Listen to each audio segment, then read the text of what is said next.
Hey there everyone, it's Kelly from Silly Moon Quilting Co. I hope you're doing great today. Today we have a fun video for you. I recently uploaded a new class, and the class was hexi, or we have a ruler called Hexi Duet. So I recently uploaded the Hexi Duet class to the on-demand section, and you can find that under the classes tab on our website. I'll put a link down below as well. But in the process of that, and of course, along with the eggies that I just did, I was having some fun with hexi. So I thought I would do a bit of a YouTube video on one design that you can do with hexi and have it turn into a neat overall design. If you like hexi and you want more designs, you can head over and check out the class. But then, of course, as I do things, it morphed from using hexi to then using Gemini and using square dance. So I'll just give you a quick look what the rulers look like. So this is our hexi ruler, 2 hexagons. This is our Gemini ruler, so 2 circles rather.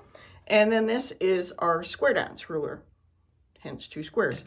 So in this little video, we're going to do, I'll save it to the end, surprise you.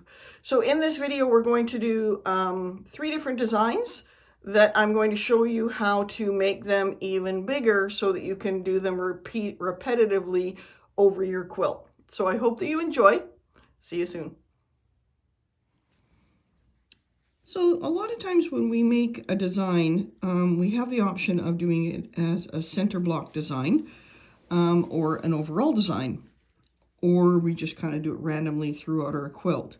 For this design, I've got my hexi center block designs, and I'm going to show you how I change that and make it into an overall design.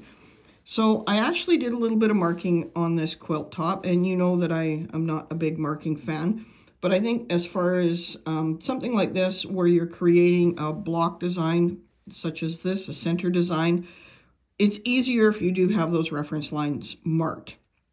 So I'm going to do 3 rows and then 3 up here. So it's going to be basically a 6-pack of what this looks like as a design. And I'm doing that so that I can show you how you end up creating secondary patterns. So much like when we quilt a quilt, we start piecing all the pieces together. When you stand back after you've got the quilt quilted, you can end up with some different designs. Now I'm using Hexi Duet for this design. If you want to learn more about hexi and overall designs, I've actually just launched a hexi class on demand on my website that you can sign up for. And yeah, it goes over a whole bunch of different designs, and that's taking border designs, making them into overall designs, that class. But this one here, we're going to do our hexis. I've already done 2, so you can see what 2 of them look like. So if I had a really large border, this actually covers a 6-inch space. So if I had a really large border, I could do this and continue to do them all the way along. Excuse me. So the trick is anytime you're going to add another of your design, so you create your first block design, and anytime you want to continue that design across your quilt, it requires a little bit of math. So to do that, I'm going to talk you through the math of it. And then I'm going to go ahead and stitch, and I'll show you how I stitch 1, and then I'll come back and show you what it looks like to stitch all of them, because I think that you'll understand the concept. The purpose of this is to just show you the concept, and then I'm going to show you, you can do the same thing with other center design rulers, so either the drops or the wedgies or our Gemini or any of the circle rulers where you're creating a center design and then you want to extrapolate that across your quilt. So we've stitched our first design, and now what we need to do is we need to make it so that I can figure out the distance where my next center is going to be. So to do that, I've got my first design stitched here. I'm going to take a ruler of some sort that I'm going to measure with, and I'm going to put that at my center point, and I'm going to see where the peak is. So on this one, it happens to be 3 inches. So from here to here is 3 inches. So I know that my next line then needs to be 3 inches up, my next center line or my center point. So I can take my ruler, and I've pre-done this just to make it easier. I go up 3 inches and I make my center point. Now, sometimes when we're doing this, we can be off a little tiny bit, a stitch or a line, or the thickness of a line, or the thickness of your line on your ruler can all make a difference. So we have to accept the fact that when we do our very first one, anytime our designs are going to meet, we may need to fudge it a bit by taking an extra stitch or one less stitch. And this comes back to how I say over and over again, if we've got a thread that contrasts, so here I'm using a bright pink thread on purple fabric. If I've got a thread that contrasts, it's going to be more noticeable if I don't make that point. If I have a thread that blends, so if I had a purple thread on here, it would be easier to get away with those little imperfections. But really, once it's washed and up, if you're off a stitch or two here, it's not going to make a difference. I equate it to being off a couple little bits when you're lining up piecing. It depends what your level of comfort is with that. Okay, so we've done our first one here. I said we've done the first two, and I've got my second line marked, and then of course I'm just going to do my crosshair marking for that second one as well. So I'm going to bring my thread here, and I'm going to start in the center, and I'm going to show you this one, and then I'm going to do one more over here, but what I'm going to do is show you how to move this so you don't have to break your thread if you so choose. Totally up to you. So I'm going to come back to my center, bring up my ruler foot or my bottom thread so that we end up with a nice neat back. Hold that and drop my needle in the stitch position. Do just a couple locking stitches, and then I'm just going to trim those threads a little bit. We'll trim them more once I've stitched a couple more stitches to make sure I'm good and secure. And I here used the larger of the two hexis, so hexi duet. If you haven't met hexi duet, here he is. And you'll see that it comes with two different sizes of hexis. They work beautifully together, and again, say it again, in the class that I've just uploaded, there's lots of fun things you can do combining the two sizes. So I'm going to take my hexi duet, and I'm going to lift my ruler foot and put that underneath there, drop my ruler foot, and I'm going to rotate my ruler. I always like to, with the slot, I like to have it kind of in the center part. I find it just kind of nests a little better. And I've got my straight line here on the center of my ruler. So that's the center line that is for both hexis. So I'm going to put that on the center line that goes through both. So that's going to be my line all the way across my quilt for this row. And then I'm going to just double check with my dude to make sure that by putting that in there, I'm pretty close to that point, and I am. And I may need to stitch one or two more stitches, and that's okay. I can do that. So I will do the one or two more stitches as I get to that point, and we'll see how it works out as I stitch here. I like to start there at the point where they're going to meet. So I come up here and start there, or sort of come up and do that first one, just because it gives me a good confirmation that I'm nice and square.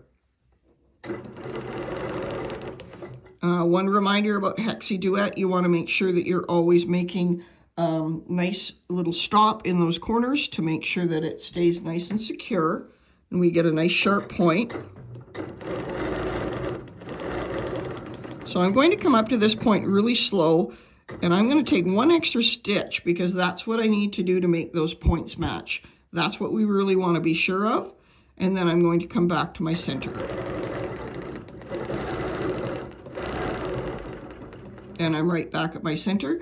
Then I'm just going to pivot my ruler to my next marked line. And you can do this clockwise, counterclockwise, it doesn't matter. Your design is going to be exactly the same once you finish it. What you do want to be aware is make sure that that line is lined up and make sure that you're in your center here. If you have to take an extra stitch because things moved and you want to make sure you're back in that center, absolutely do that. You see, I didn't mention that I've got my sticky tape on my ruler, comes with all of them. I'm going to hold my ruler nice and flat.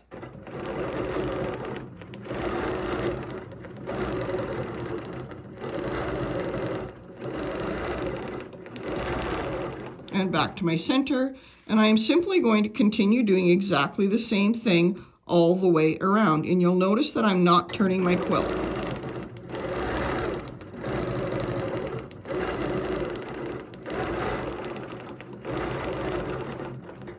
center and keep going.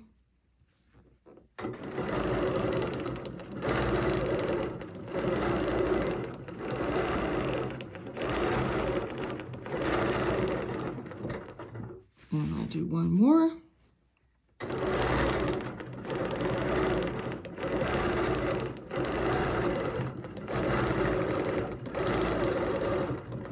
You do want to make sure you've got a nice sharp needle when you start a design like this, because we are building up quite a bit of thread in the center.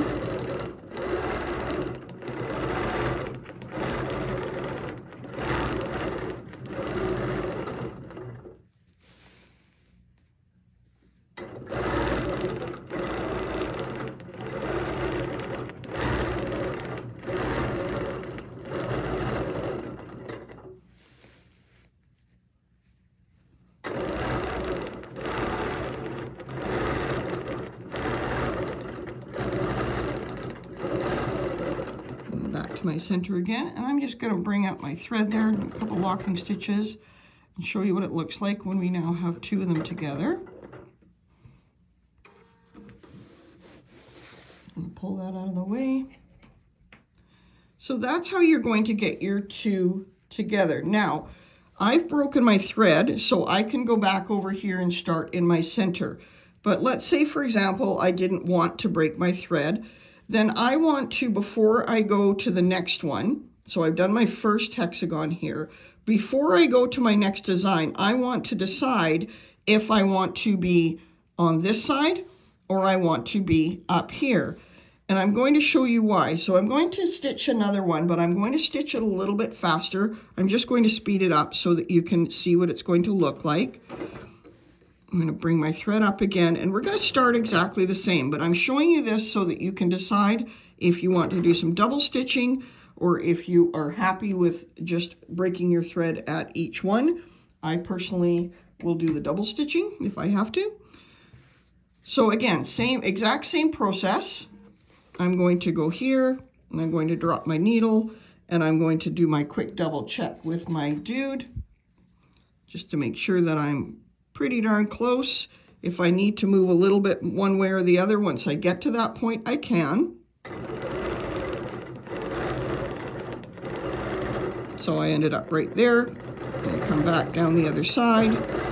So this is where we need to think about our next path. So we've done our first one. So if I want to go now up behind me and do my next block up here, then I want to go around and do all of my other arms and then save that one for last. So I'll show you what I mean by that. I'm going to go ahead and stitch exactly the same. I'm going to stitch all of my little points except for the one that I want to join to my next one. Okay, so hopefully that makes sense. I'll stitch this fairly fast. I'll speed this up with some music while I do the first 6, and then you'll see what I mean.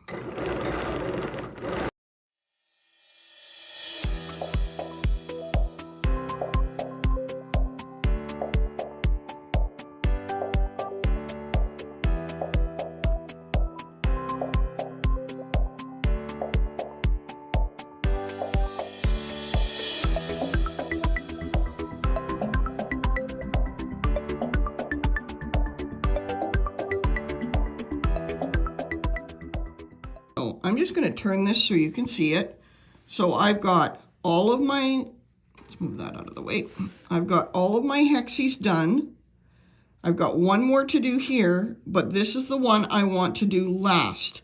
So I'm going to come back and do one here, and then I'm going to wait and do this one at the absolute last, and I'll show you why.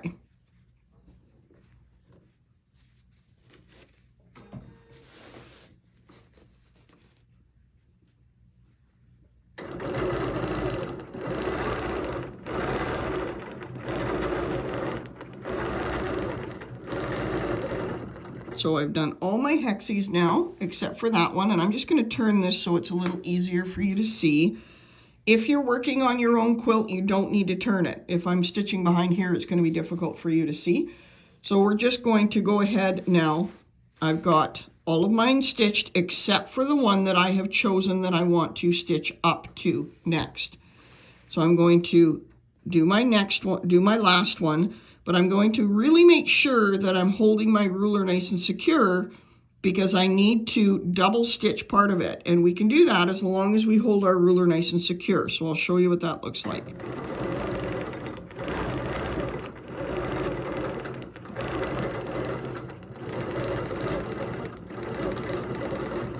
So now I'm back at my center. I'm just going to stitch up, back to my peak, and then all I'm going to do is shift my ruler so that I'm lined up on this side now on the straight, and I'm going to do my hexi. And if all your measuring is right, you should end up in the center there. And we did. So I want to now come back up, and again, one of the lines then is going to be double stitched. I'll put back at my peak, and then I'm just going to come back down, holding your ruler nice and secure, and we've done our hexi, and then we're just going to repeat the same design all the way around. So I'm going to pause it there, and then I'll come back and I'm going to show you what 6 of these look like stitched all together. So here's another view of what this looks like repeated 6 times using hexi duet. So that's the ruler that looks like this and has 2 hexagons. You could do the same thing with the smaller hexagon easily. It would look just smaller, the same idea but smaller, and notice that it does create a super fun design there. So I thought it would be fun to play with the other ones, a couple of the other rulers that are similar, to see what they looked like if we did the same thing. So the first one I'm going to show you is Gemini. Oops, sorry, bumped the camera there. So this is Gemini, same thing.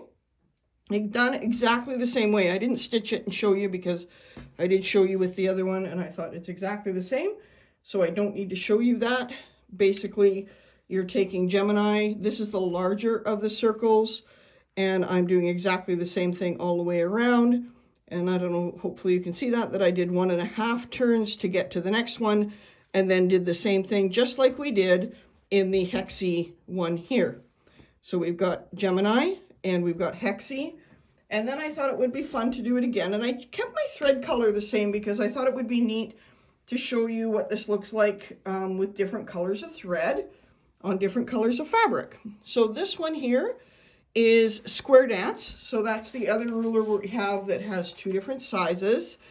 The one thing you want to make sure with Square Dance is you want to be really careful to line up those little corner lines on your straight line. If you do that, you'll notice here I've got a little bit of spaces, and that's because I did that. I probably didn't need to tell you that, but just so you know, if you're using Square Dance for that to create this design, you just want to be careful so that you don't end up with double overlapping. So you really want to make sure you line up well. Hexi Duet and Gemini are a lot more forgiving because they don't overlap here in places. They kind of just offset each other. So you can see there's not as much of a concern creating that same design if you're using either hexi or Gemini. So any of those 3 rulers will help you create some really fun overall designs. I hope that you enjoyed this. I'd like to know what's your favorite. I hope you enjoyed that, and I hope that you had some fun with those. All of the rulers, hexi Duet, Square Dance, and Gemini are all available on our website. I think I will have a bit of a bundle code, so if you buy all 3 of them, if you look down below in the comment section or in the description section, for a limited time I will have a bundle. If you're interested in getting all 3 of those rulers, I'll have a code for you to get a bit of a discount if you get all 3 of them.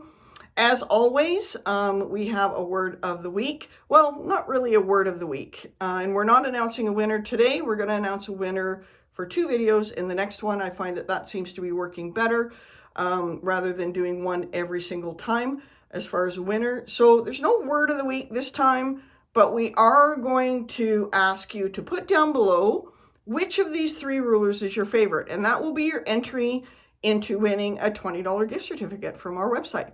So again, the 3 rulers are Hexi Duet, Square Dance, or Gemini. So there's the circles, the squares, or the hexagons. So all of them were in the video. I'll put links to all of them down below. And your entry into the winning contest is to put down below which one you prefer and why, if you want to. That would be great. So I hope that you enjoyed this video. Thanks so much for checking us out. Please remember to like, share, and subscribe. Really super important for us on the YouTube world to get other quilters to see our stuff. Really appreciate every one of you. Thanks so much. Bye-bye.